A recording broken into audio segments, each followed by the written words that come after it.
In a brutal, chaotic landscape of post-Soviet Moscow, where skinheads, neo-Nazis, and football hooligans roamed the streets unchecked, rap wasn't just music.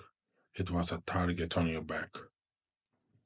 To be a rapper in Russia in the late 90s didn't necessarily mean you made tracks or performed on stage, and meant you wore Timberlands, rocked baggy jeans, listened to Onyx, and maybe tucked a wall or two, and that alone was enough to get you beaten or stopped.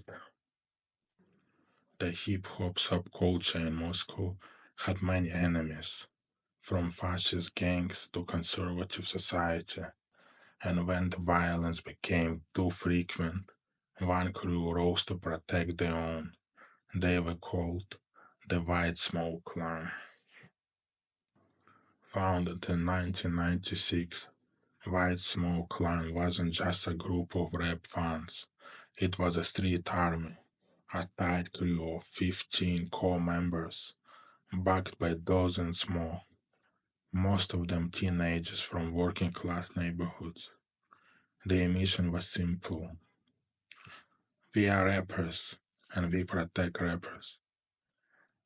And by rappers, they meant anyone in the hip hop scene: stylers, breakers, DJs, even just kids wearing hoodies. At a time when skinheads ruled subway stations and police looked the other way, White Smoke Clan declared war. White Smoke members didn't just fight occasionally, they fought constantly, sometimes 5 times a day. We'd scrap in the morning, fight in the metro, again at the show, and still get jumped on the way home. A quote from the book about White Smoke.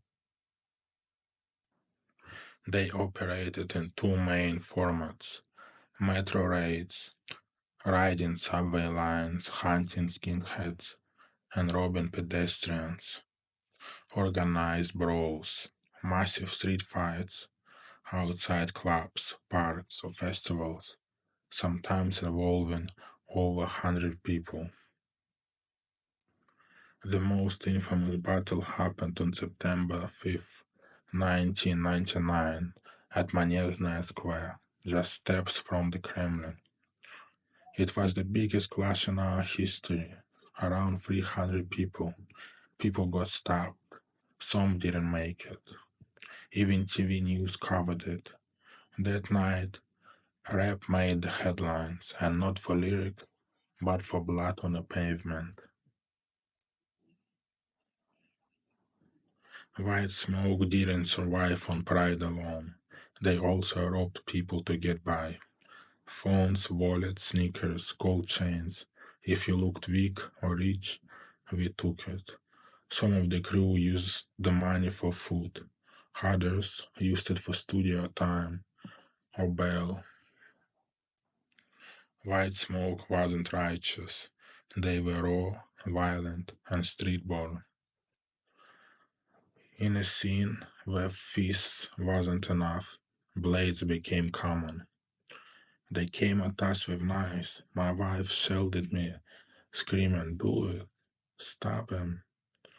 Multiple skinheads were reportedly stabbed to death in fights with White Smoke. Some members were hospitalized, others did prison time, and few never came back. By the early 2000s, the original White Smoke clans had fractured. Too many arrests, and people just grew out of it. But the spirit survived. Some former members regrouped as White Smoke Community, not as a gang, but as historians, survivors, and voices.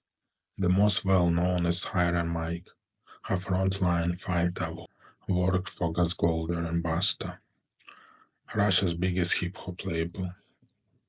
Through interviews and rare footage, they began to tell their story, unfiltered and unforgiving. White Smoke Clan wasn't built for the camera. They weren't chasing views or clout. They were teenagers fighting to protect a subculture that everyone hated. In Moscow, being a rapper meant dressing a certain way, moving a certain way, listening to the wrong kind of music, and risking your life for it. We didn't just rap, we fought, we hustled, we survived.